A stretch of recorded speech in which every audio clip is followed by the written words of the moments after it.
Olá, fisioterapeutas. Olá, estudantes de fisioterapia. Como vocês estão? Espero que todos estejam muito bem. Sejam muito bem-vindos a mais um episódio do Fisioverso, o podcast do multiverso da fisioterapia. Aqui recebemos grandes personalidades, grandes nomes da nossa profissão, pessoas que fizeram, que fazem história até hoje e que contam um pouquinho de como foi a sua história, como foi a sua trajetória, para que vocês possam se inspirar nessa profissão tão maravilhosa que é a nossa. Quem está falando aqui é o João Ruaro, eu sou fisioterapeuta, professor da Unicentro, em Guarapuava, no Paraná, e também sou sócio da Abrafito, Associação Brasileira de Fisioterapia Traumato-Ortopédica. Se você é dessa especialidade e ainda não está conosco na Abrafito, venha nos conhecer. Além disso, tem uma página direcionada a finanças pessoais, investimentos para profissionais da saúde, porque cuidar da nossa saúde financeira também é fundamental. Estou muito feliz que vocês estejam aqui conosco nesse episódio. Vamos receber um grande convidado. Eu tenho certeza que vocês vão adorar conhecer as histórias dele, vão se inspirar, como já falei anteriormente. E aí, Sibeli, como você está? Tudo bem? Oi, João. Olá, pessoal. Sejam bem-vindos a mais um episódio aqui do Fisioverso. A gente sempre mantendo aqui o nosso compromisso de trazer convidados, trazer profissionais, fisioterapeutas que reforçam tudo que eu e o João a gente pensa sobre a fisioterapia, né? De ser a melhor profissão em todos os sentidos, uma profissão que com certeza nos permite viver dignamente quando a gente tem comprometimento, quando a gente busca, né? Nada é fácil nessa vida, mas quando a gente estuda, quando a gente se dedica, quando a gente é comprometido, as coisas realmente acontecem e ainda, né, de sobra, a gente faz um bem danado para as pessoas que nos rodeiam.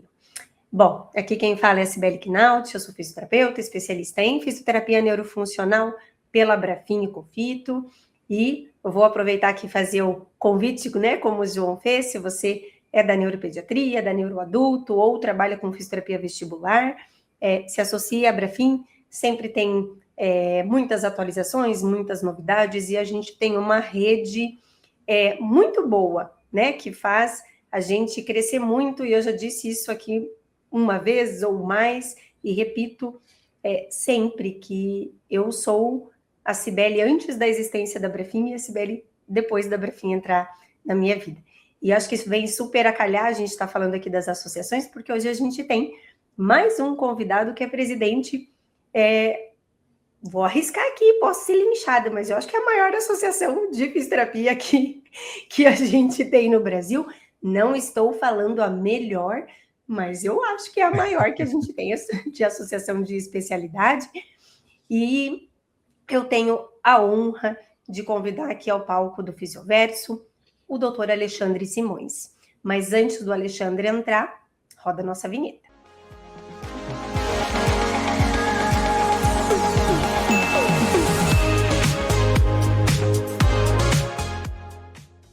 Seja muito bem-vindo ao Fisioverso, Alexandre. Como é que você está? Tudo bem por aí?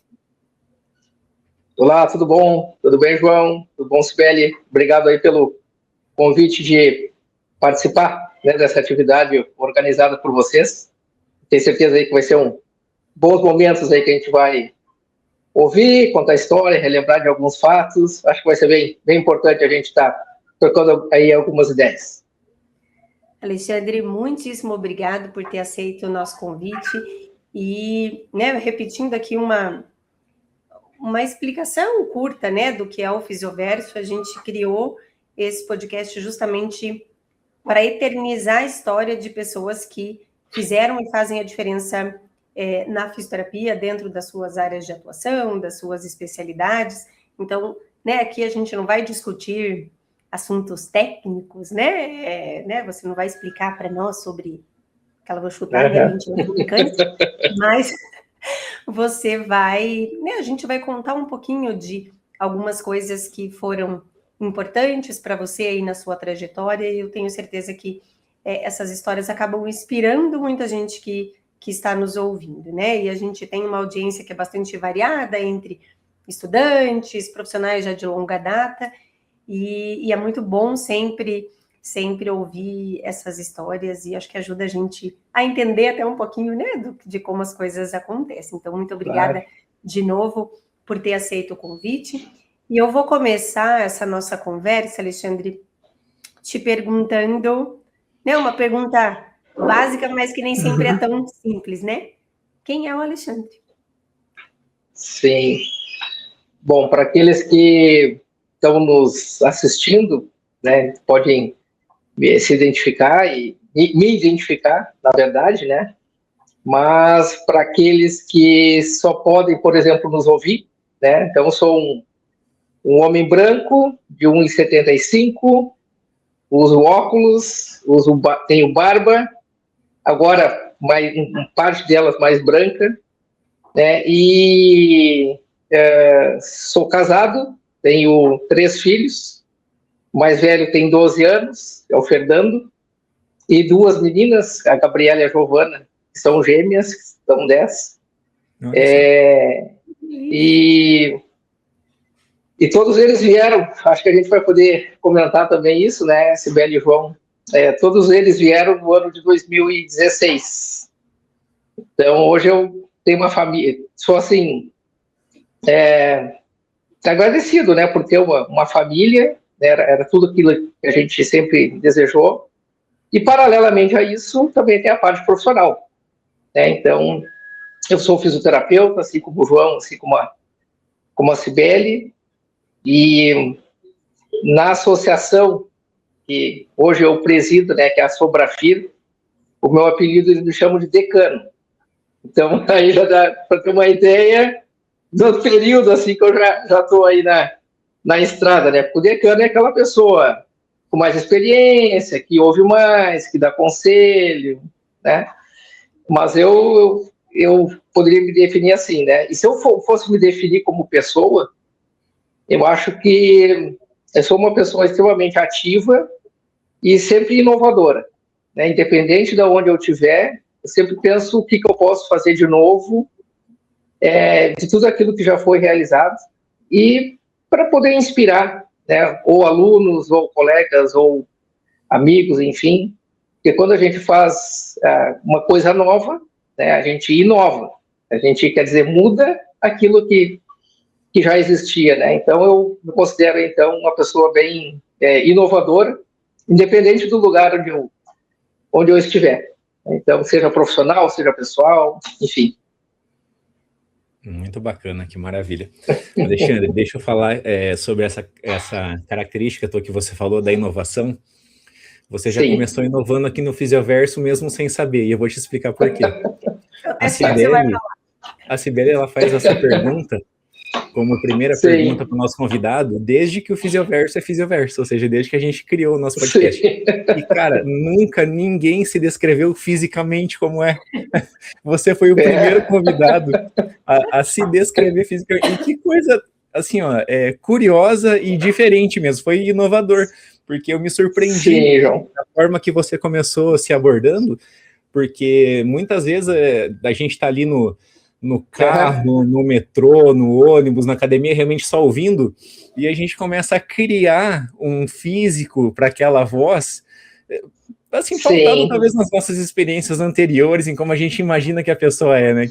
Que coisa engraçada que você fez aqui, ficou muito legal, eu realmente gostei dessa forma que você começou, então foi muito bacana. Mas vamos lá, Alexandre, agora que as pessoas já te construíram fisicamente, quem está só ouvindo, né, que não está no vídeo aqui, para nós, aqui para a nossa audiência, por que você escolheu a fisioterapia, aonde que você se formou, como foi esse teu começo aí de história com a nossa profissão? Certo, João. Bom, eu nunca pensei em chegar no atual momento. Então, como foi comentado anteriormente por vocês, né, principalmente pela Sibeli, hoje eu estou na presidência da Sobrafir, né, que é a Associação Brasileira de Fisioterapia Respiratória, Cardiovascular e Terapia Intensiva, que engloba essas 3 grandes áreas de atuação, né, diferentemente daquela que tu atua, né, João, que é a traumato-ortopedia, e diferentemente da que a Sibeli atua, que é a neurofuncional. Então, eu sempre pensei que eu tinha que assim, caminhar, trilhar um caminho, mas nunca pensei em chegar onde eu cheguei, né? Então, hoje nós somos a maior associação, né? Isso não quer dizer que a gente seja a melhor, né? Mas hoje nós temos... ainda vou apanhar. Isso, não, que é isso. E aí hoje, né, pessoal, para vocês terem uma ideia, hoje nós temos em torno aí de 1.700 sócios, né, porque é a associação que engloba essas 3 grandes áreas, né? Sim. E outra característica nossa é que a gente engloba diferentes populações, né?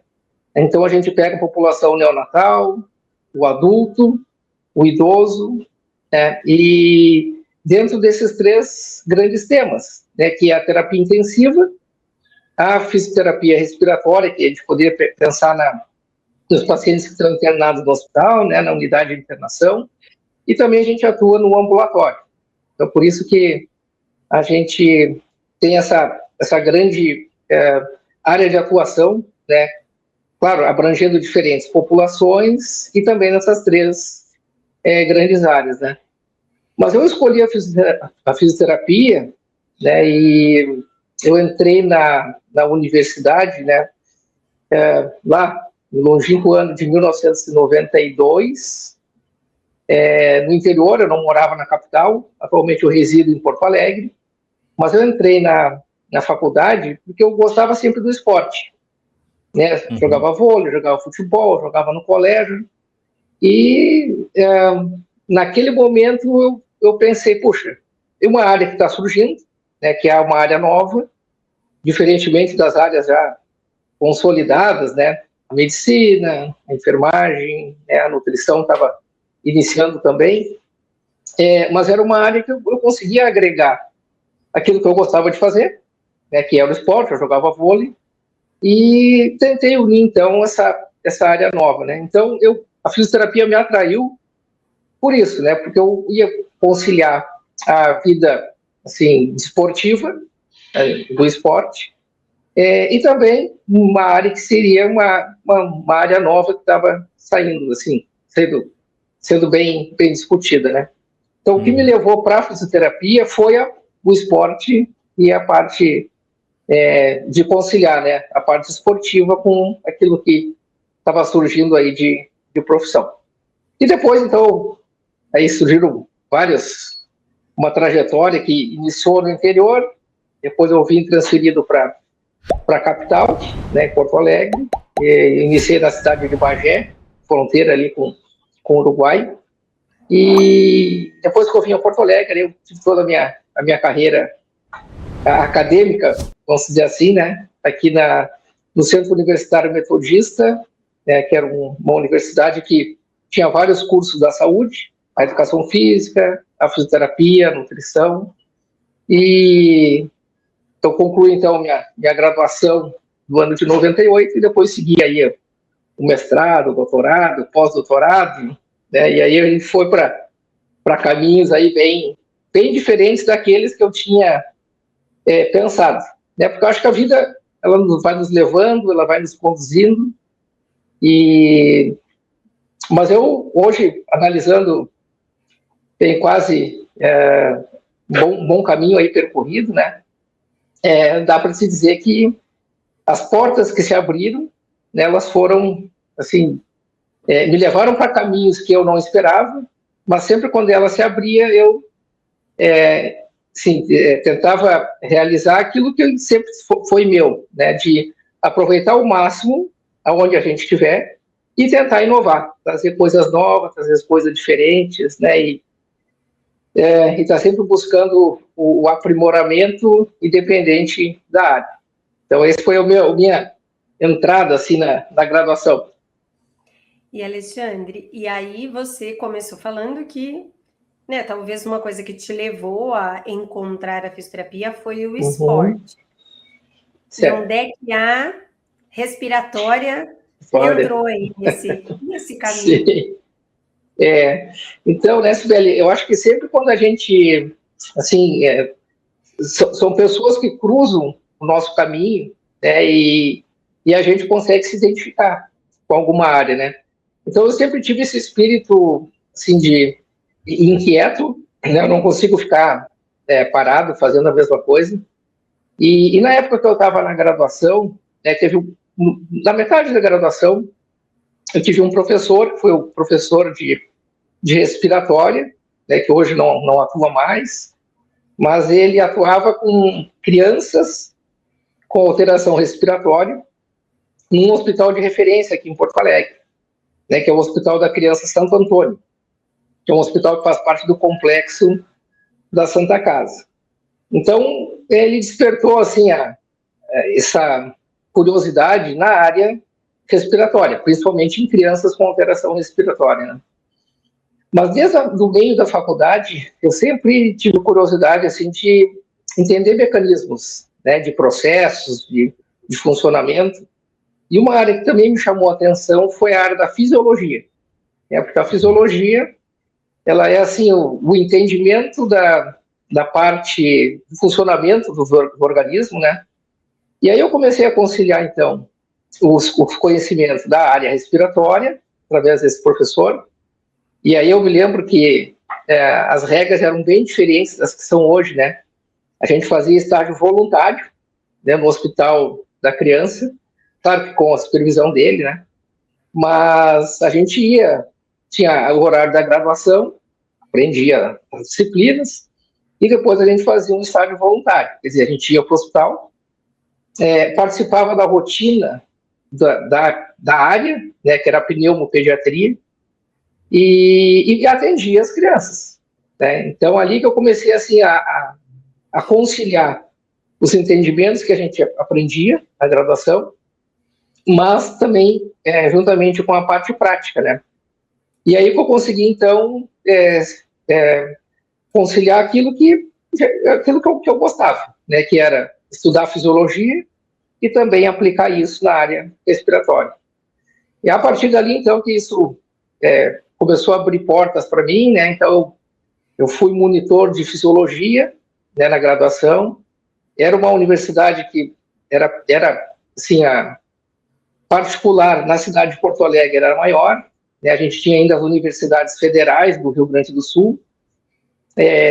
A mais famosa delas é a Universidade Federal de Santa Maria. Não tinha a tradição da pesquisa, a tradição da monitoria, né? E aí começou a organizar dentro da faculdade, a gente criou a monitoria de fisiologia. Então, no meio da faculdade, por fim, eu consegui assim, levar, né, as duas áreas que eu me identifiquei. A respiratória, pediátrica, no primeiro momento, e depois a fisiologia. Né? E isso depois me levou a caminhos aí, após a graduação, né, que eu acho que a gente vai comentar mais para frente um pouco. Mas a área, espero, que me levou a atuar na fisioterapia foi a pneumopediatria, né, a fisioterapia respiratória pediátrica. Que bacana. Alexandre, e daí, nessa sequência aí, você formou, você já tinha interesse em ser docente, já pensou numa estrito sensu ali, num mestrado, ou você foi atuar em clínica, em hospital, como foi esse pós-formatura?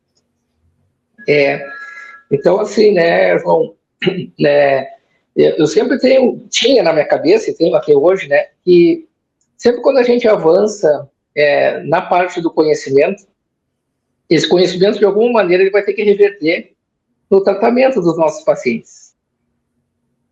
Correto. A fisiologia, entendia os estavam funcionando, sempre quis aliar a prática, né? Então, eu sempre consegui conciliar a parte prática com a parte teórica, né?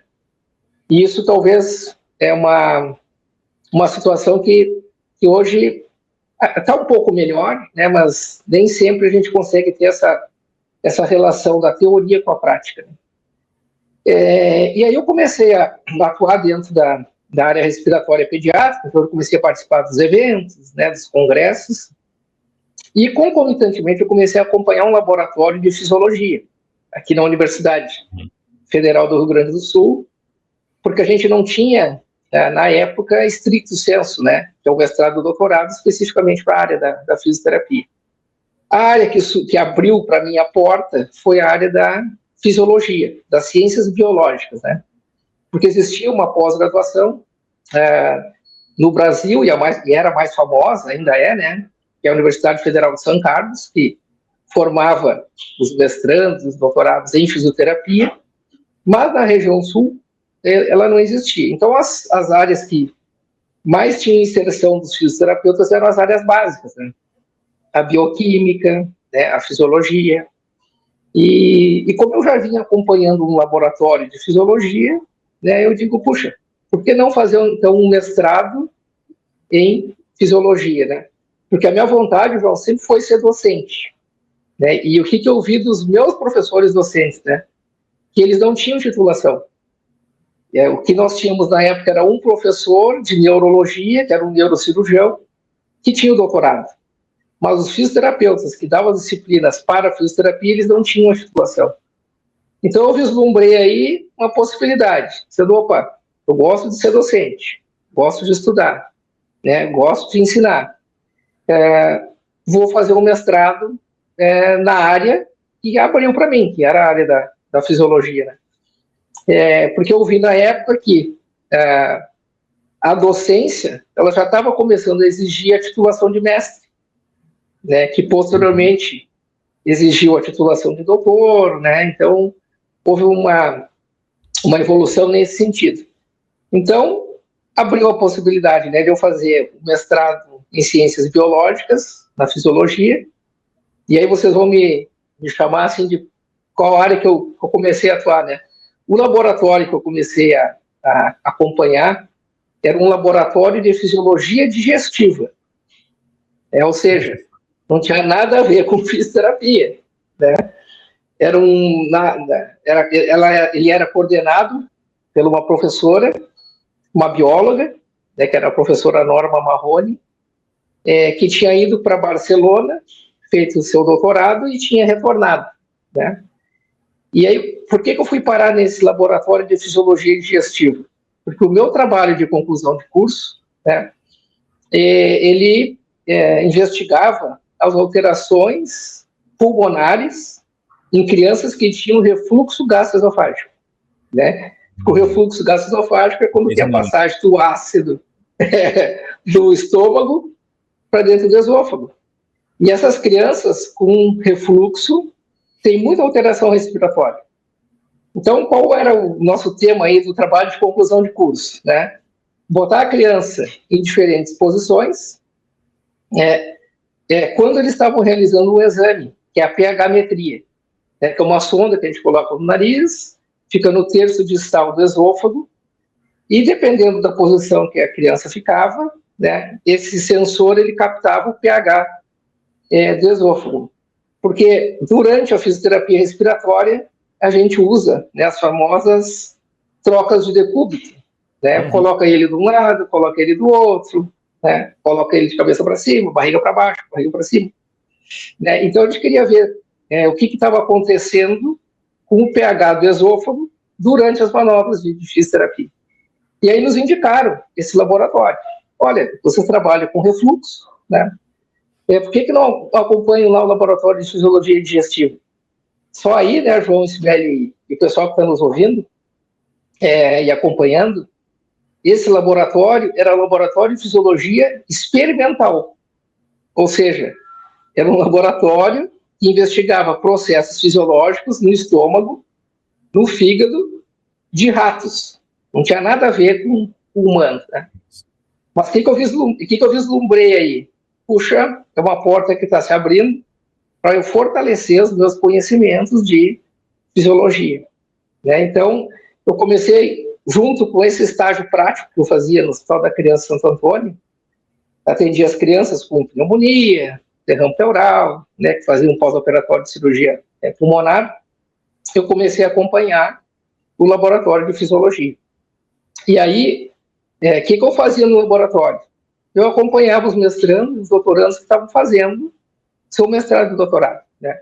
Então eu limpava a caixa do rato, eu pegava o rato, dava anestesia, eu preparava o material, mas eu fui me dando conta que isso poderia abrir portas para mim, né, na área da fisiologia, né?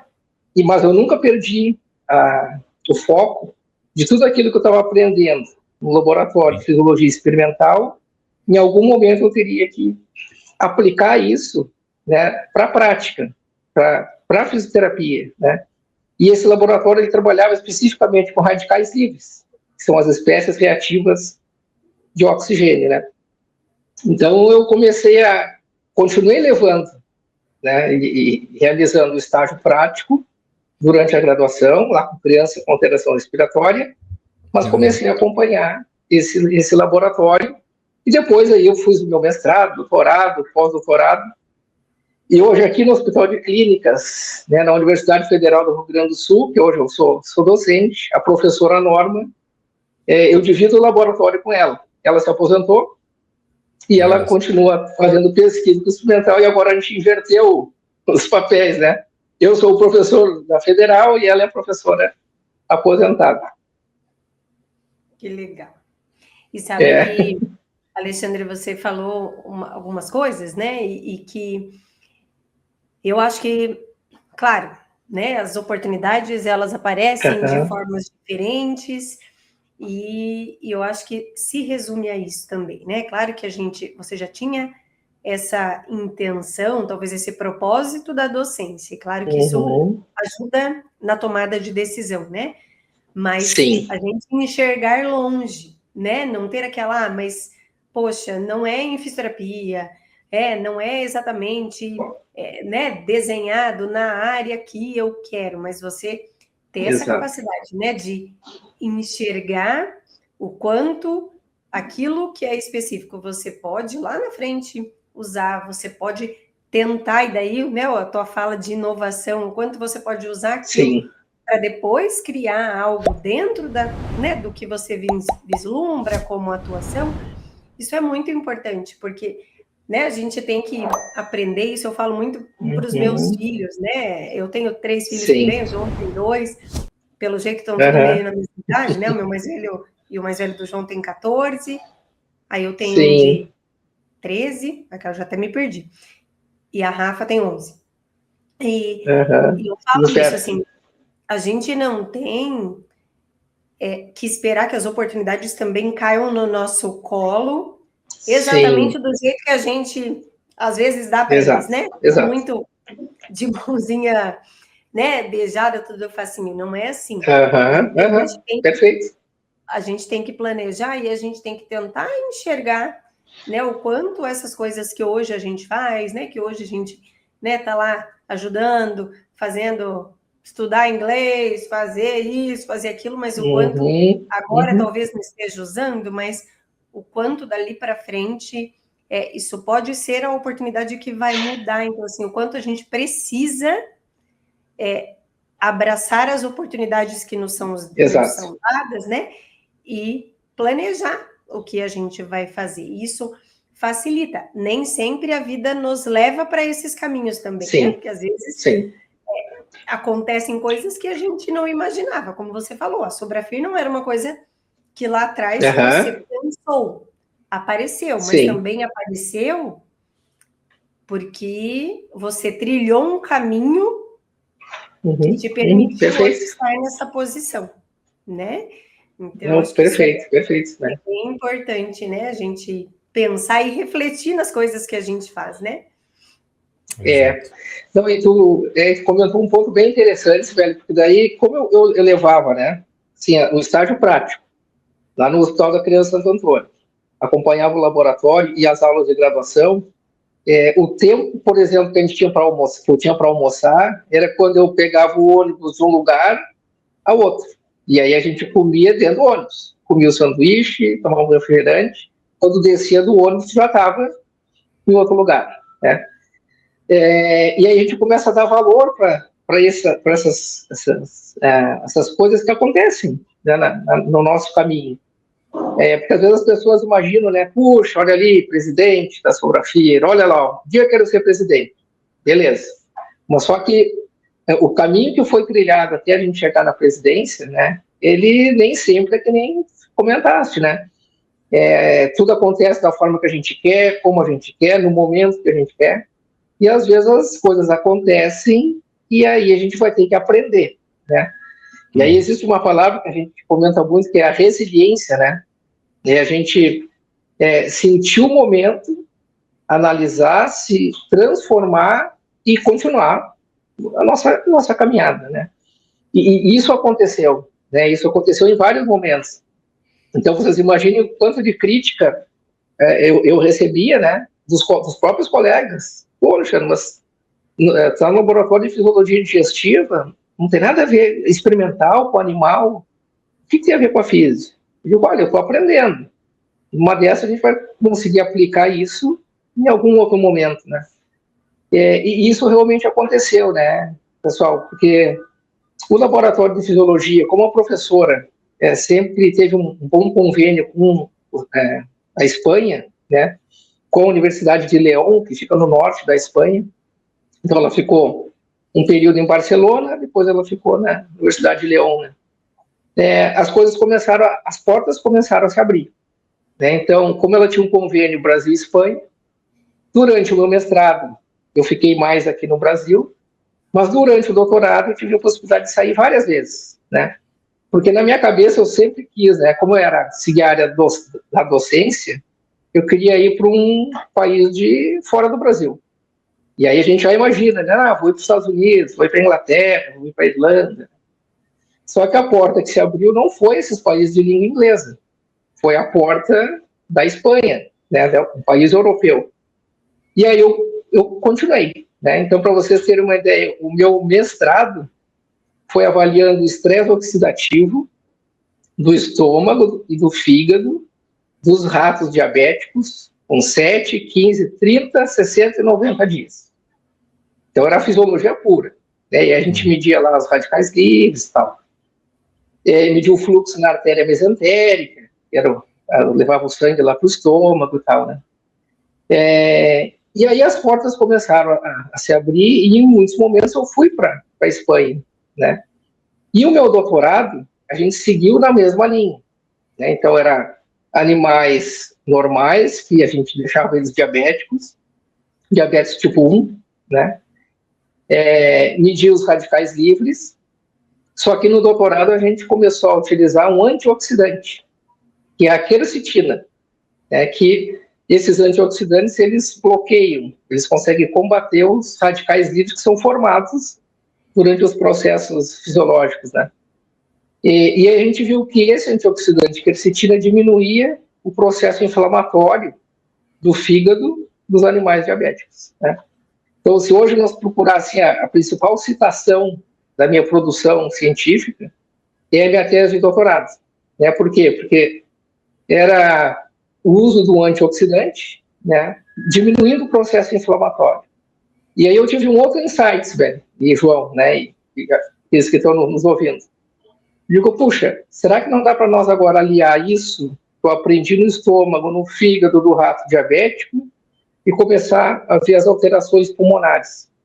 E aí a gente descobriu que pacientes que têm diabetes têm alteração pulmonar. Isso, puxa, então se pacientes diabéticos têm alteração pulmonar, provavelmente eles vão ter alteração respiratória, né? E como o laboratório era fisiologia digestiva e também avaliava a alteração hepática, então descobrimos que tem uma síndrome, que é a síndrome hepatopulmonar, né? Que são pacientes que têm doença no fígado, principalmente os pacientes com cirrose, e aí vocês vão lembrar, né, que já vem na nossa cabeça o paciente cirrótico, aquele paciente que tem uma barriga maior, né, um acúmulo de líquido na região abdominal, mas eles têm alteração respiratória. Então, a gente começou a abrir dentro do laboratório uma linha de pesquisa, né, investigando as alterações respiratórias no modelo de diabetes e no modelo de cirrose hepática, né? E aí a gente começou, então, a abrir uma linha, e aí o interessante é que quando a gente começou a investigar, vários outros colegas fisioterapeutas começaram a participar do laboratório, né? Então, a gente analisava o pulmão, via estresse oxidativo, fazia análise histológica, quantificava os mediadores inflamatórios, e aí, então, começou a se fechar, né? Eu comecei a unir o conhecimento que eu tinha da fisiologia pura, mas destinando a parte respiratória. E como o esposo dessa minha orientadora, né, que agora também está aposentado, que é o Dr. Cláudio Marrone, ele era o gastroenterologista do transplante hepático da Santa Casa. Então, nós começamos a avaliar os pacientes que eram candidatos a transplante no fígado, indo para a parte respiratória. Então, a gente avaliava, né, através da espirometria, avaliava através de testes funcionais, teste a caminhada de 6 minutos, teste de senta e levanta, teste de uma repetição máxima, mas em pacientes que, em princípio, não tinham doença no pulmão, mas eles tinham complicações da doença hepática, né? Então, a gente conseguiu unir o conhecimento da fisiologia básica com o conhecimento da fisiologia aplicada, né? E aí eu fui várias vezes para a Espanha, né, durante o doutorado, e depois, quando eu terminei o doutorado, eu fui fazer o pós-doutorado, né? Então, eu fui para a Espanha, eu fiquei 8 meses lá, e aí eu pude ver, né, que tudo aquilo que eu tinha aprendido, que eu tinha desenvolvido durante o mestrado e o doutorado, eu estava conseguindo aplicar, né? E aí entra uma outra coisa interessante, pessoal. Eu sempre gostei de fazer coisas diferentes, né? Então, eu conhecia os lugares diferentes, era para a Espanha, e a Europa te facilita, né? Porque se tu está na Espanha, pega um ônibus, pega um trem, está na Itália, está na Alemanha, está na Holanda, né? Dentro da própria Espanha, eu estava no final de semana, eu ia pegava um ônibus, pegava um trem, e aí eu comecei a vivenciar a cultura que eu sempre quis, né? Além da cultura brasileira. Então, eu conhecia gente diferente, conhecia lugares diferentes, e no meu pós-doutorado, né, eu tive a possibilidade também de ficar um período em Paris, né, porque eu tinha conhecido um colega espanhol que estava fazendo o seu pós-doutorado em Paris, e aí ele disse, Alexandre, então vem para cá, eu vou para o hospital fazer o experimento, e tu fica aqui conhecendo Paris. Então, aí eu consegui, né, ficar em Paris, fiquei 10 dias lá, então eu visitava os monumentos, museus, e aí tu começa a vivenciar a história que a gente está acostumado a ver, né, ver no livro, ver no filme, e aí tu começa a estar nesses lugares que diz, puxa, então está valendo a pena, né? Olha, estou aqui aprendendo, mas eu só cheguei ali porque eu vislumbrei que aquilo poderia ser um diferencial, né? E realmente foi, que fez com que eu conhecesse, né, pessoas, lugares, cultura, comida, né? Que é o que a gente leva, na verdade, né? A gente fala aqui, Alexandre, que são os lugares que a fisioterapia nos levou, de certa forma, né? Exatamente. Claro que isso. Realmente mérito nosso, né? Mas, assim, foi a fisioterapia que nos proporcionou, né? Essas novas experiências. Exatamente. Alexandre, e conta aqui também para o nosso público como que começou e como que foi se construindo essa tua relação com a Sobrafir. Vamos entrar nesse lado mais associativo aí agora da nossa profissão. Alexandre, aproveitar um pouco do João, que sabe que eu vim pensando hoje, antes da gente começar a gravar, pensando na minha experiência, né, assim, como que eu cheguei lá atrás, ter sido o presidente da Abrafim. Eu falei, nossa, eu quero fazer essa pergunta para o Alexandre, assim, como aconteceu? Porque às vezes a gente tem a impressão de que, nossa, eu não imaginava, não esperava e aqui estou, né? Como é que foi isso para você? E aí como são as coincidências, né?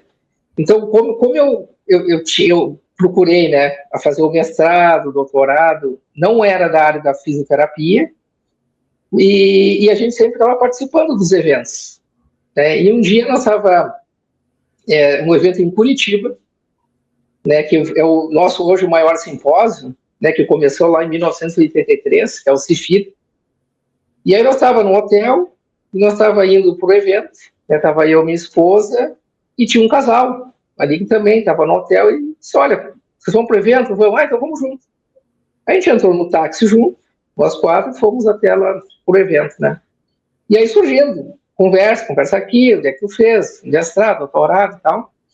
E eram 2 colegas do Rio de Janeiro, né, que era a doutora Sara Guimarães, a Sara Menezes e o Fernando Guimarães, né, que eram professores da Universidade Federal do Rio de Janeiro. E aí, surgindo da conversa, né, eu já fazia parte da unidade regional Rio Grande do Sul, da Sobrafir. Né? Então, a Sobrafir tem as regionais, e aí tem o diretor-presidente, o diretor científico, o tesoureiro, secretário. Uhum. E eu era da regional Rio Grande do Sul. E aí ela disse, olha, nós estamos com um processo de eleição na Sobrafir, e eu acho que eu vou encabeçar uma chapa para fazer parte da diretoria executiva nacional. Você não quer participar, Alexandre, na chapa com a gente?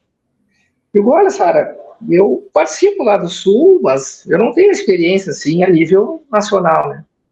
Uhum. E lá, mas então vamos conversar. E aí, conversando, evento, tal, terminou o evento. Aí eu sei que a gente organizou uma chapa, né, ela como presidente da Sobrafir, e eu entrei como diretor científico, porque eu já tinha esse caminho trilhado da pesquisa experimental, a pesquisa feita com os pacientes com alteração hepática, alteração foi em que ano, metabólica. Isso foi 2006, 20 anos. 20 anos. Até na época, quem foi o presidente do evento, que foi em Curitiba, era o professor Bruneto, Antônio Fernando Bruneto, Universidade Estadual de Londrina. Da UEL, né? Da UEL. E o Bruneto foi um dos precursores da fisioterapia respiratória brasileira, né? Também um visionário. A primeira residência. Então, hoje, né? Isso, exatamente. Então, ele criou a primeira residência na UEL, né? Depois publicou, criou, assim, contribuiu para a formação de vários pesquisadores que nós temos hoje no Brasil, sim. Né? Que estão em Londrina, que estão espalhados hoje pelo mundo, na Austrália, na Nova Zelândia. Atualmente, o nosso diretor científico, que é o Carlos Augusto Camilo, né, que é o Guto, também foi oriundo da mesma escola, né? O professor Fábio Pita, né? Então veio vários professores aí, né? E aí a gente criou a chapa, né? Ali concorremos à eleição e a gente ganhou. Isso foi em 2007. Então, nós ficamos em 2007, 2008, 2009, né, na diretoria da Sobrafir. Eu como diretor científico, a Sara como presidente, aí tinha colegas de São Paulo, né, do Rio, de Minas Gerais, né? E aí que eu comecei a vivenciar assim, a grandeza que é a fisioterapia respiratória a nível de Brasil, né? E como englobava a terapia intensiva, eu era supervisor de estágio, terapia intensiva e tal, mas a minha vivência era a pesquisa, né? Mas sempre foi da área respiratória. E aí a gente começou a desenvolver, né, e a trabalhar, enfim. E aí eu fiquei, então, nessa primeira gestão, como diretor científico. Depois nós se reelegemos, né, como na segunda diretoria, então eu continuei como diretor científico. E depois eu continuei como diretor da Regional Rio Grande do Sul, né? Mas eu passei, né, Sibeli, João e colegas, por todas as etapas dentro da associação. Eu participei da unidade regional, eu fui diretor científico da regional, fui diretor científico da diretoria executiva brasileira, depois eu fui diretor-presidente da regional, né? E nesse meio do caminho, como eu sempre fui uma pessoa inquieta, eu nunca deixei a docência de lado. Eu sempre fui supervisor de estágio, dei disciplinas teórico-práticas também, cardiorrespiratória, respiratória. E aí, por que tu até se surpreendeu, né, João, por essa minha descrição, né? Porque daí começou a surgir dentro da universidade que eu dava aula, que era o Centro Universitário Metodista, a possibilidade de criar um mestrado em reabilitação e inclusão. E era um mestrado profissional, diferente do mestrado acadêmico. O mestrado acadêmico é aquele mestrado que tu forma o pesquisador, o mestre, o doutor, e ele vai atuar na sua área, né? E o mestrado profissional, ele tem um pouquinho de diferença aí do mestrado acadêmico, porque a ideia é a gente aplicar aonde a pessoa trabalha, realizar a sua pesquisa, né? E aí, na época, eu era o mais novo membro do corpo docente, e aí a direção me chamou e disse, olha, Alexandre, a gente gostaria que tu fosse o coordenador do programa. E aí tinha gente muito mais com experiência, muito mais de outras áreas, né? Epistemologia, né? A parte de filosofia. Mas como eu sempre gostei de um desafio, então tá, então nós vamos encarar essa. Aí nós criamos o mestrado profissional, que segue todos os ritos, né? Assim, que quem organiza a pós-graduação, estrito senso, que é a CAPES, né, a Coordenação de Aperfeiçoamento de Pessoal de Nível Superior. E aí eu comecei a ter a vivência da gestão, né, coordenando o programa, né.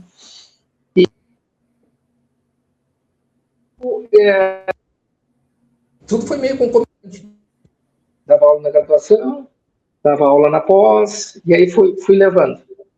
E quando eu saí para o meu pós-doc, né, que daí eu fui para a Universidade de Lyon ficar um período lá, eu me afastei, né, da coordenação do mestrado, e o interessante é que quando eu estava fazendo o meu pós-doc, uma colega minha, né, tinha sido minha colega de graduação, ela me ligou.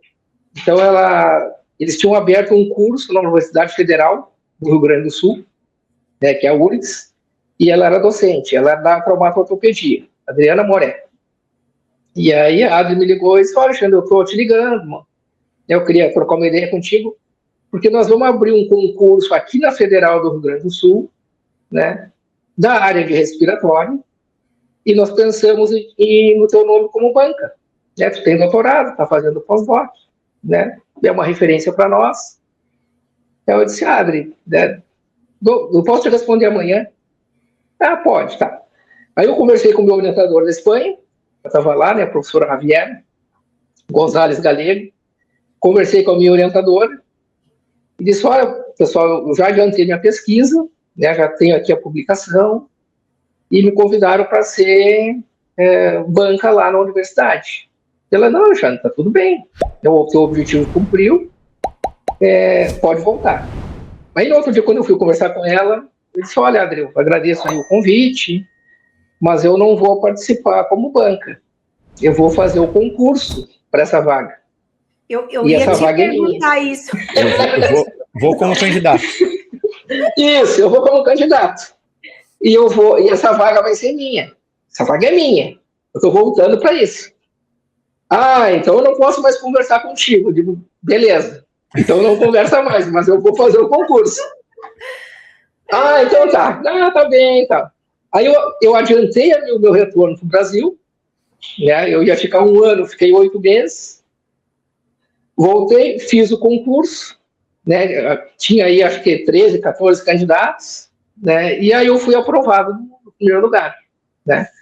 E aí se concretizou aquilo que eu sempre idealizei, né? Que era ser docente de uma universidade reconhecida, que é a Universidade Federal, né? E é um curso relativamente novo, porque aqui em Porto Alegre tem 2 universidades, né?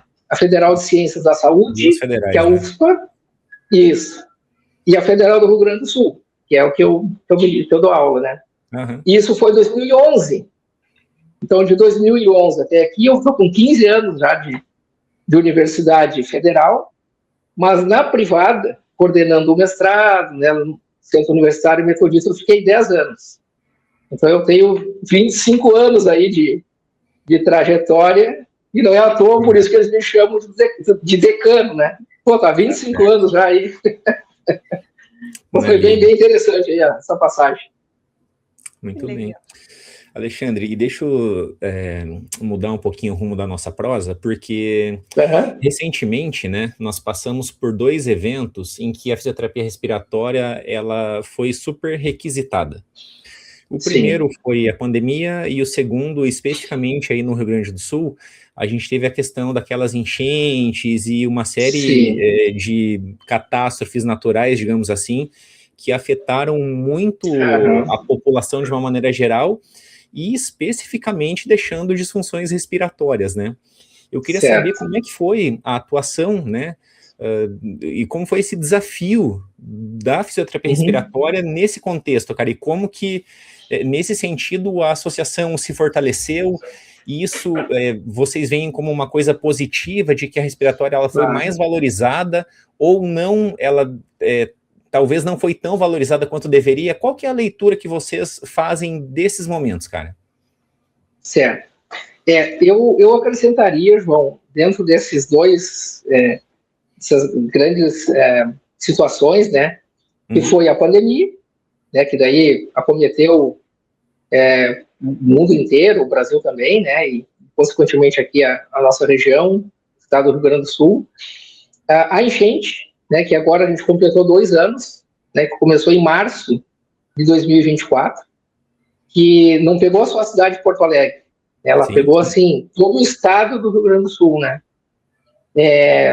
e na época eu estava na verdade, eu tinha, quando eu fiz meu pós-doc, entrei na Universidade Federal, eu me afastei um pouco da associação, né, porque tinha outras atividades, tinha pesquisa e tal, e aí eu me afastei um pouco da associação, mas em 2024, né, um colega nosso, lá de Minas Gerais, me ligou, e Daniel Ribeiro, me disse: olha, Alexandre, nós estamos pensando em concorrer a Sobrafilho de novo, né, eu vou entrar como presidente, e a gente gostaria que fizesse parte do nosso time. Eu digo: Daniel, eu vou dar uma pensada, amanhã eu te respondo. Aí é claro que eu não penso sozinho, né? Aí eu tive que ir lá conversar com a minha esposa, dizendo: fizeram o convite para eu voltar, quem sabe a gente vai concorrer. É ela que decide, ele só Isso, joga o assunto óbvio. E ela não é óbvio, né? Eu vou decidir, não, é ela que vai decidir. Aí a Adriana deixa eu ver com a minha esposa aqui se eu quero. Isso, é uma coisa que tu gosta, tal, vamos, vai encarar mais essa? Olha, eu vou. E aí eu entrei na chapa que concorreu, e aí então nós ficamos na diretoria administrativa, eu retornei para a Sobrafilho, só que não como diretor científico, como diretor administrativo, que organiza todas as regionais, número de sócios e tal. E aí eu fiquei de 2025 a 2028, 2025 a 2023 a 2025, né? E aí eu retornei para a associação. Só que nesse meio tempo, por que eu estou dando esse contexto assim de tempo, né? Aconteceu aqui no Rio Grande do Sul um terceiro ponto, João, que foi a tragédia da Boate Kiss. Sim. Né, que foi aquele incêndio que teve lá numa boate, na cidade de Santa Maria, né? Onde morreram 242 pessoas, né? Então teve, assim, aquele foi um marco, né? E quando deu o incêndio da Boate Kiss, eu já estava na universidade, e aí por essa minha característica de abrir novas frentes, né? Nós tínhamos criado aqui no Hospital de Clínicas, né, que é o nosso hospital da Universidade Federal do Rio Grande do Sul, né, que dá o suporte assim, prático para a área da saúde, nós tínhamos criado um serviço de fisioterapia. E aí, como eu sempre gostei já tinha experiência da gestão, né, do mestrado, tinha experiência hospitalar, né, por estágio e tal, a gente começou a organizar a criação do serviço de fisioterapia aqui dentro do hospital. Porque existiam fisioterapeutas, só que eles estavam vinculados aos serviços médicos, né? O fisioterapeuta da neuro, serviço de neurologia, traumatologia na traumatologia, né? Uhum. Do serviço. E como assim, aconteceu na cidade de Santa Maria, né? E eles trouxeram os pacientes com complicações, né? Comprometidos com incêndio para Porto Alegre, o hospital que recebeu o maior número de pacientes foi o Hospital de Clínicas, né? Então, eu vivenciei também, né, essa terceira tragédia, vamos dizer assim, né? Além da pandemia e da enchente, o incêndio da boate, né? Mas, né, João, como sempre tu comentaste anteriormente, eu sempre fui movido ao desafio. Eu acho que foi, apesar de ser uma experiência difícil, né, mas foi uma experiência bem gratificante, porque a gente começou a contribuir na recuperação desses indivíduos, né, porque como eles inalaram fumaça, né, e isso afetou o sistema respiratório, eles apresentavam muitas sequelas respiratórias, né? Não só a queimadura da pele, mas também a alteração respiratória, né? Então, esse foi um terceiro momento, assim, que eu consegui vivenciar, mas que, apesar de ser difícil, né, ele foi bem gratificante, né? E na época da pandemia, eu também era um chefe de serviço, 2020, né? Onde teve ali março de 2020. E aí, pandemia era aquela loucura, né? Assim, eu era chefe de serviço, ninguém sabia como é que as pessoas se infectavam, como é que a gente se protegia, né? A área respiratória foi a área mais demandada, porque o vírus entrava pelo pulmão e depois do pulmão causava uma alteração cardiovascular, circulatória, alteração cardíaca, e esses pacientes entravam em insuficiência ventilatória, né? E uma das ferramentas que a gente utiliza quando os pacientes têm insuficiência ventilatória é a ventilação não invasiva. Só que ao mesmo tempo que a ventilação não invasiva ajuda eles a respirar, né, as gotículas que são produzidas em todo esse processo poderiam se espalhar por todo o ambiente. Então, também foi bastante desafiador, né, a gente gerenciar o nosso grupo, que eram os profissionais do serviço, e também vivenciar tudo aquilo que a gente realizou, né. Mas acho que a gente conseguiu, né, João, assim, passar por esses momentos difíceis, mas a gente sempre tem que tirar uma lição, né, um aprendizado. E eu sempre tenho comigo que, apesar do momento ser difícil, nesses momentos é que a gente pode dar um salto de qualidade, né? Então, assim, foi difícil atender os pacientes, né, que vinham lá acometidos com o incêndio da Boate Kiss, foi difícil na pandemia, e foi também muito desafiador quando teve a enchente aqui, né, dois anos atrás.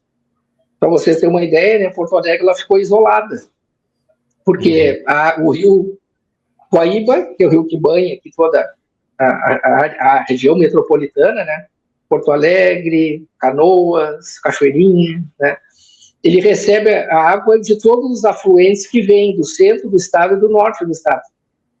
Então, o norte do estado, Caxias do Sul, centro do estado, Santa Maria, todos esses rios eles descem e desembocam aqui no Rio Guaíba.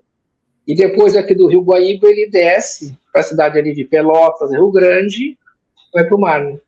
Então o estado foi muito comprometido. E aí nós vivenciamos uma outra realidade, né, que eram as pessoas que estavam desabrigadas. Né? Então, imagina, tu mora numa casa, e aí, de uma hora para outra, a água sobe e destrói tudo. Inunda tudo. Inunda a garagem, né? Inunda cozinha, quarto, né? E as pessoas vão para onde? Aí elas foram para os abrigos. Então, o Estado se reorganizou, e um dos abrigos nós tínhamos lá na universidade, né? Porque o nosso curso de fisioterapia ele está situado na Escola de Educação Física, Fisioterapia e Dança, região ali do Jardim Botânico. Então, o ginásio da escola serviu de abrigo. Então, nós tínhamos idosos, nós tínhamos adultos, nós tínhamos crianças, e eles precisavam de atendimento fisioterapêutico, né? Então, a gente fez um trabalho muito, assim, legal com o CREFITO 5, né? Juntamente com o CREFITO 10, né, que é o CREFITO ali de Santa Catarina. Isso. Então, porque Porto Alegre ficou isolada, né? Nós não podíamos chegar de carro porque as estradas estavam bloqueadas, né? O aeroporto de Porto Alegre encheu de água, então não podia vir por avião. Trem não podia chegar. Né? Então, vocês imaginam o caos que era a cidade, né? Sim. Né? Nada chegava, nada saía, não tinha água, não tinha comida, não tinha gasolina, não tinha... Né? Mas eu acho que a gente conseguiu ultrapassar essas dificuldades, né? E são nesses momentos que a gente vê que a união das pessoas, ela aflora, né? Então a gente recebeu muita ajuda de Santa Catarina, né? Do Brasil inteiro, né? Mas a gente teve que readequar, né? Então a gente conseguiu juntar aquilo que a gente sabia da nossa área específica, que é a respiratória, junto com o CREFIT, sim, né? E dar uma assistência para essas famílias, para essas crianças, né? Então a gente acionou colegas assim do Brasil inteiro que ficavam de alerta, né? Então, pelo nosso conselho, a gente avaliava os abrigos, via qual criança, ou adulto, ou idoso que estava de fisioterapia, e aí nós contatávamos os colegas de fora do estado. Então se é criança, vamos contatar o colega lá de São Paulo, que é especialista em pediatria respiratória. Então a gente conectava o colega de São Paulo com os colegas daqui que atendiam os pacientes, né? Então, apesar da dificuldade, eu acho que a gente conseguiu ultrapassar, e aí que a gente vai ver o valor, né, João? Assim, é difícil, mas depois que passa, a gente olha para trás e puxa, olha que legal que é, que foi a união das pessoas, né, que apesar da dificuldade a gente conseguiu passar por tudo isso, né. Então eu me sinto assim, que a pessoa fala o decano, tem experiência, mas as coisas acontecem para mim, né, eu tô quieto, quando vê a coisa vem, e aí a gente está no meio do furacão, e eu digo, então tá, então nós vamos seguir, a nossa caminhada. Veja, né, Alexandre, que às vezes não, né? Nós que estamos envolvidos aqui, de certa forma, com a associação, né, em regionais, nacionais, enfim, a gente escuta muito as pessoas perguntando, né, mas o que eu ganho me associando, né? Sim. E as pessoas não dimensionam isto, né? Eu acho que, claro, vocês aí vivenciaram esses 3, né, eventos muito fortes, né? Mas acho que a pandemia foi um evento muito, né, grande ali a nível nacional. Sim. E eu me lembro quanto todas as associações se envolveram, né, em relação... Aí, claro, né, os próprios conselhos, né? Sim. Vou falar especificamente das associações, porque a gente que nutriu os conselhos, né, em capacitação de profissionais, né, porque a gente tinha muito mais paciente do que profissional capacitado para atender, né, e o quanto foi feito esse trabalho, né, essa organização, doação das pessoas, porque ninguém estava recebendo, então, assim, esse networking, né, essa conexão que as associações, elas permitem, né, como você falou, olha que coisa rica, né? Sim. Você poder usar de um colega que está um pouco mais longe, mas que tem uma expertise e pode ajudar aqui, né, aquele grupo de profissionais, aquele grupo de pacientes. E isso são, né, só alguns pontos pequenos que as associações fazem. Mas é um trabalho que mobiliza muita gente, né? Tem razão. E aí, né, porque aí entra aquele sentimento lá no início, lá quando eu comecei, né, que é assim, a gente inovar, né, a gente enfrentar o desafio, né, então, eu tenho uma característica que é assim, eu não consigo trabalhar sozinho, né, então tem que ter uma equipe junto, a gente tem que discutir, tem que conversar. Mas, por exemplo, se eu receber assim, uma mata fechada, primeiro que eu vou desmatar aquele lugar ali, vou organizar, vamos construir uma casa, vamos mobiliar, e aí, para mim, eu já cumpri meu desafio. Aí eu saio e vai entrar outra pessoa ali para morar.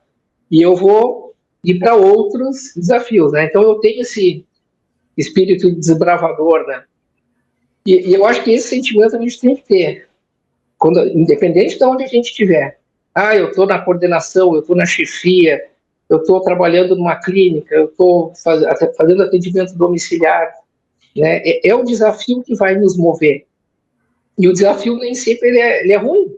O desafio ele vai servir para te analisar e ir para frente, né? E aí eu comecei agora a vivenciar coisas na Sobrafil como presidente, porque ele consegue ver o Brasil inteiro, né? Então, como você falou ali, estou indo lá para o Belém do Pará. É outro país, é a região norte, né? É a região ribeirinha, o Rio Amazonas. Não, nós vivemos aqui no sul, agora está frio, né? Outra veio o inverno. E aí a gente começa a ter a dimensão do Brasil inteiro. E quando a gente assume esses cargos de gestão, a gente não pode perder isso, né, de vista, que é auxiliar as pessoas que estão precisando.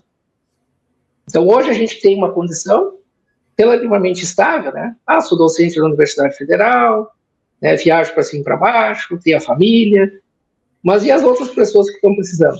Né? Será que a gente não pode ajudar elas a melhorar a condição delas, né? Os pacientes que estão precisando e não têm condições, né? Então, acho que isso é outra coisa que tem sempre assim como na nossa cabeça, que a gente pode usar o nosso local de trabalho para poder auxiliar, né? E aí agora, a semana passada, eu estava lá em Brasília, né? Então estava lá no Ministério da Saúde. Então estava assim, pouquinho mestre do Congresso, né? Estava ali com o diretor da área que organiza toda a área hospitalar, ambulatorial e a parte de urgência e emergência, né? E aí, quando eu olhei, eu digo, puxa, eu estou num lugar que poucas gente transitam, né? Mas aí a gente já começou a organizar algo para atuar, né? Em parceria também com um colega que atua lá, que é o responsável por atenção domiciliar, né? Porque eles estão preocupados hoje, enquanto ministério, com a deshospitalização, né? Porque quando ele está no hospital, ele recebe uma boa assistência, tá ótimo. Mas aí, quando ele sair do hospital, ele vai para casa, e aí vai ter que ter uma assistência via UBS, né? E se ele tem alteração respiratória, como é que nós vamos fazer essa conexão, né? E aí a gente começou a pensar em como que a associação poderia entrar com a sua expertise para suprir essa necessidade que o Ministério tem, né? Fomentar. Então, nós vamos entrar de que maneira, né? Capacitando os fisioterapeutas que atuam na unidade básica, que atuam lá no território, né? Que dão suporte para as pessoas que saem do hospital e vão para a sua residência, né? Então, a gente começou a aliar, né, aquilo que a gente tem de melhor, que é o conhecimento, mas para capacitar colegas, visando sempre aquilo que o paciente tem, que necessita, né? Que o paciente necessita ser resolvido. Então, são... Essa deve ser, sem dúvida, uma das nossas bandeiras, né, enquanto associação, tentar melhorar a qualidade de vida do indivíduo, da população, que a nossa profissão consiga atingir esse objetivo, né, Alexandre? Deixa eu aproveitar esse gancho aí, para a gente encaminhar aqui para o nosso fechamento, Alexandre. Eu quero saber quais são os objetivos futuros, tanto teus, pessoais, né, se tem alguma coisa a cumprir ainda, ou se já basicamente deu o checkzinho ali em todos, e quais são as perspectivas enquanto gestão da Sobrafir? Certo. Então, como a gente falou lá no início, né, João, falando assim da satisfação, né, assim, das realizações. Então, hoje, eu posso dizer assim que ano que vem eu já vou concorrer aí a professor titular, né, que é o grau máximo dentro da universidade, né? Então, já estou bem estabilizado, né? Em termos associativo, também, já contribuí, já aprendi, agora eu estou na diretoria da associação, né? E da parte familiar, também daria para dizer que eu sou, assim, realizado, né? Porque eu conheço a minha esposa há quase 30 anos, né? A gente está junto, e a gente sempre quis construir uma família, né? Talvez eu sangue italiano, apesar de não... Eu tenho estudado ali italiana, mas não tenho italiano no meu nome, né? Que é o Superti. Ela também é italiana, né, da Bosco. Então, o italiano é a família. Ela gritaria, aquela filho correndo para cima e para baixo, briga, castigo, é o italiano. E a gente sempre quis construir a família, né? E aí a gente fez vários tratamentos, né, não deu certo. E como a gente sempre quis a família, a gente um dia chegou e disse, olha, vamos entrar na fila de adoção. E a gente quer a família. E aí, se é do meu sangue, se é do dela, se é do outro, família. Não interessa se vem do sangue ou não, né? E aí a gente entrou na fila de adoção. Isso foi final do ano 2005, por ali, né? E aí, em 2000, a gente fez vários tratamentos, não deu certo, né? E aí, no final de 2015, nós já estávamos assim, engatilhados para fazer um último tratamento, que é a fertilização, mas já estava há 5 anos na fila. E aí nos chamaram. E disseram, chegou o filho de vocês. É um menino, ele tem 1 ano e meio, ele é o Fernando. Tá, vamos ver. Vamos ver o que vai acontecer, né? Só que nós já estávamos programados para fazer a fertilização. E aí a gente conversou e disse, olha, vamos encarar as duas situações, né? É o que a gente queria, era a família. Então, quando chegou o Fernando, com 1 ano e meio, 1 semana depois a gente fez a fertilização. E aí, 15 dias depois, ela fez um teste, né? E deu um valor X. E ela me ligou. Disse, olha, fiz o teste, deu um valor X. Eu, então que legal, deu positivo. Ela, não, tu não tá entendendo. Deu muito positivo. Deu muito. Fez o beta-HCG? Isso, beta-HCG e deu lá nas alturas. E a chance de ter gêmeas é muito... Olha só, cara. Então tá. E aí, por isso, veio a Gabriela e a Giovana. Então, em 2016, em janeiro, chegou o Fernando, 1 ano e meio, e em setembro chegaram as gurias, né? Caramba. Então, ela tem a diferença de 2 aninhos, e aí a família passou de 0 para 3. Na mesma época, no mesmo ano. Veio, né? A cegonha veio generosa em 2016, hein? Aquilo. Veio. Mas aí, né, pessoal, João, como eu sempre fui movido a desafio, vambora. Então, hoje as gurias estão com 10 anos, né, o Fernando está com 12, eles vão agora viajar para o Cifiro, lá, que vai ser em Natal, agora de 12 a 15 de agosto. E é isso aí, a gente sempre quis. É difícil, família. Mas é a possibilidade da gente crescer, né? A gente está sempre vivo, a gente poder estar sendo estimulado, sendo desafiado. Passar de 0 para 3 filhos, pensa no desafio. Isso. Além do financeiro, né? Tem que ter toda a dedicação, né? Mas sabe o que eu falo sempre, Alexandre, que assim, claro, né? Pula que tá quentinho. Claro que é um perrengue, bancar é difícil, sim, né? Mas eu falo assim, o presente que a gente pode dar, e não é uma crítica para quem decide só ter um filho ou para quem não tem, acho que cada um tem as suas escolhas, as suas convicções, né? Mas assim, o presente que a gente dá por ter irmãos, né? E assim, brigam. O dia que eu falo, minha Nossa Senhora, que preguiça, né? De vocês. Se implicam com um olha para a cara do outro, já estão achando motivo para brigar. Mas assim, o presente que a gente deixa e a satisfação mesmo, né? De ver as conquistas e de ver o quanto, embora se peguem, né? O quanto se amam, o quanto a gente aprende, né? Assim, para nós é um aprendizado diário também. Aprendizado, né? A ser sem dúvida. A se doar, a se colocar, né? Sempre atrás, né? Muitas vezes a gente abre mão de fazer coisas para nós, por eles, então isso não tem preço, né? Acho que essa coisa de família, e eu falo assim, com muito orgulho, meus filhos são completamente diferentes, os 3, né? Assim, super diferentes. E o meu mais velho agora faz 15. E aí eu lá, né? Claro que eu sou frágil, né? Coitado do meu marido, só fica me olhando e pensa, coitada dessa, né? E eu, filho, o que você quer, Thiago, de aniversário, né? De 15 anos.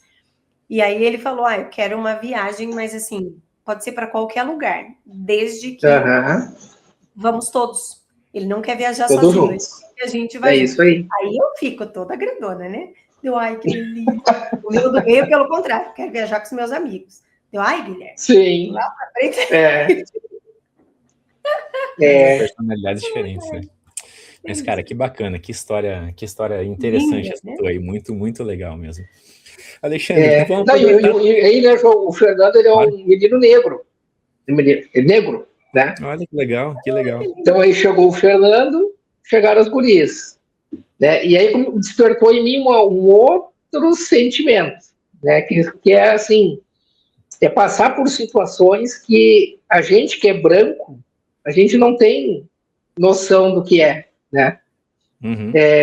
E aí teve várias situações que, puxa, mas a cor interfere. E infelizmente a gente tem ainda uma sociedade que, Sim, sim, infelizmente. que é difícil de lidar e tal. Então eu comecei na verdade as coisas vão se confluindo, né? E aí a gente começou a criar, e a gente criou aqui dentro do hospital, um grupo de pesquisa afro-brasileiro.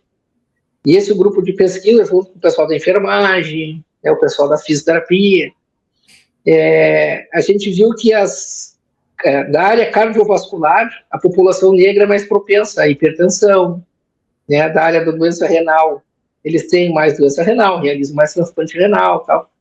E aí a gente descobriu que a população negra também apresenta mais alteração respiratória do que a população branca. Então agora eu também estou militando dentro dessa outra área aqui, que se abriu, né, que é assim, né? E aí as coisas começam a acontecer. Então agora, mês que vem, eu vou dar uma palestra lá em Angola, que tem o fisioterapeuta de lá, que vai vir para o nosso congresso aqui em Natal. Então também, agora está indo para outras portas, né? Perspectivas que a gente falou, profissionais, elas estão indo por ali, né? Então acho que é isso. Eu sempre vou, né, nunca vou parar, na verdade, né? É claro que isso a gente tem um preço, né, João? Sibeli, então, no final de outubro do ano passado, eu tive um AVC hemorrágico. Hemorrágico, cara. Fiquei 15 dias internado, 7 dias na UTI, e foi, assim, não sou hipertenso, faço exercício, controlo a alimentação, apareceu, né? Mas ainda bem que não fiquei com sequela nem motora, nem cognitiva, né? Então, também, mas só que daí isso serviu para quê, né? Para eu desacelerar um pouco, dizendo, opa, sim, vamos parar de acelerar, vamos pisar no freio, vamos cuidar da família, vamos aproveitar mais aqui, né? Eu acho momentos que esse é o controle que a gente tem que ter, né? Exato, exato. Não dá atenção, né, Alexandre? Assim, a gente vive num nível de estresse tão alto e o assustador é que a gente não se dá conta. Né? A gente não percebe. Depois que acontece, né, Sibeli? E daí diz, opa, agora eu vou ter que parar. Bom, então você se cuide, eu não quero você de paciente. Não. Desse aí eu acho que eu já passei. Maravilha. Alexandre, então, para quem quiser te conhecer um pouquinho mais, saber um pouquinho mais também sobre as tuas ações, o que você tem feito, deixa aqui as tuas redes sociais, as redes também da associação, para nosso público aí seguir também. Claro. Bom, então, a minha é a rede social que eu mais uso, assim, pessoalmente, né? Que é o Instagram, então, @Alexandre Simões Dias. O Instagram da associação, né? Que é @AssombraFir. E me colocar inteiramente à disposição, né? Quando vocês me convidaram aí semana passada, eu digo, puxa, vamos mostrar um pouco assim da nossa trajetória, porque as pessoas podem se identificar, né? Se inspirar e que bom que isso aconteça, né? Talvez alguns que estejam vendo aí o programa dizendo, olha só que legal, vamos seguir por esse caminho, né? E a gente poder sempre contribuir para a evolução, né? Porque a gente está de passagem aqui. Essa é a nossa trajetória, a gente vai passar, e a gente vai passar, e a gente vai, né? E vai contribuir para o crescimento dos filhos, né? Mas que bom quando a gente deixa assim algum legado que sirva de exemplo, né? Para outras pessoas, assim, para outros grupos, assim, que possam se espelhar, né?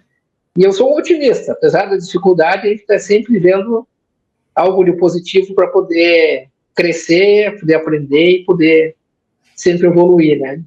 A gente nem falou, né, Sibeli, da Febrafísio, que é outra conquista aí que a gente teve. Mas vou falar, outros colegas falarão aí, né, na federação. Não, esse a gente vai fazer um episódio especial. Isso! Legal. Mas estou muito feliz aí de fazer parte. Show de bola. Esse é um spoiler, muito... pessoal, que a gente deve, né, Sibeli, abordar em um próximo episódio aí, sobre a Febrafísio, que eles estão à frente, é uma entidade, vamos chamar assim, uma associação, um conjunto de pessoas muito interessadas em fazer a nossa profissão ainda maior. Então, a gente vai acabar abordando o Fisioverso daí com certeza. Si, deixa tuas redes também pro pessoal. Tá, então, né, acho que, embora pouco ativa, quem quiser me procurar pelo Instagram, @Sibeli Melo Quinalto, Sibeli com S, e como eu sempre digo, né, não sou a pessoa mais ativa nas redes sociais, me cobro um pouquinho por isso, porque eu sei o quanto é importante a gente que faz projetos legais, às vezes a gente passar isso para frente, né? Às vezes a gente vê tanta coisa que você fala, meu Deus, que tem isso aqui, e a gente acaba não fazendo, mas enfim. Mas todo mundo que tiver, né, interesse na neurofuncional, eu trabalho muito com a neuromodulação, que foi uma coisa que, né, também pude aproveitar muito da minha experiência de mestrado e doutorado, que eu fiz lá em 2002, que eu já trabalhava com estimulação magnética transcraniana, depois a elétrica. Então, né, tenho bastante coisa com isso e mais recentemente o meu trabalho com a dor neuropática, que, né, são coisas que a gente também faz muito aqui na universidade, tem bastante a acrescentar, então quem tiver interesse, só me procurar nas redes sociais. E você, João? Ok, pessoal, para quem quiser me encontrar, no Instagram também, o caminho mais fácil, @investidordoutor, como falei no começo do episódio, apesar de não ser essencialmente sobre fisioterapia, mas nesse perfil eu trago informações sobre um assunto tão importante quanto a parte técnica da nossa profissão, que é saber cuidar dos nossos investimentos, das nossas finanças pessoais, saber como investir no Brasil, fora do Brasil, como investir em moeda forte. Então, esses assuntos, eles são sempre importantes também, relacionados à nossa vida pessoal e para pensar lá no nosso futuro, porque vai chegar um momento que a gente vai querer parar, e para parar bem, a gente tem que ter se planejado antes. Então, se você tem interesse sobre esse tipo de conteúdo, só me seguir lá. Olha, Alexandre, eu falo que o João, ele vai ser o cara que vai deixar a gente, funcionário público, rico. Cola. Isso aí, ó. Planejamento, né, Sibeli? Aí, ó. Planejamento, é isso aí. Sempre é necessário. Alexandre, muitíssimo obrigado, viu, pelo seu tempo aqui para o Fisioverso, obrigado por trazer a sua perspectiva de vida, contar as suas histórias, mostrar a tua trajetória e como você conseguiu contribuir também com a nossa profissão, especificamente na tua especialidade aí, mas também de uma maneira geral para a profissão como um todo. Então, muito obrigado pela sua presença aqui conosco. Eu que agradeço o convite e espero numa próxima estar junto aí com vocês novamente. Ai, com certeza. Obrigada de novo, Alexandre. Foi um super prazer te conhecer um pouquinho mais. A gente, né, acabou tendo um primeiro contato ali pela Febrafísio. E super legal conhecer um pouquinho das tuas histórias. Pena que passa super rápido quando a gente vê já. O nosso tempo já está ali, com certeza. Coisa boa, passa rápido. Passa rápido, exatamente. Mas obrigada pelo teu tempo e por toda a tua contribuição aí para a nossa profissão. Vamos para a nossa despedida final? Vamos lá? Vamos lá. 3, 2, 1. Um abraço, pessoal, e até o próximo episódio. Tchau, gente. Tchau, tchau. Então tá. Tamo, João. Tchau, Sibeli. Até a próxima aí. Obrigado.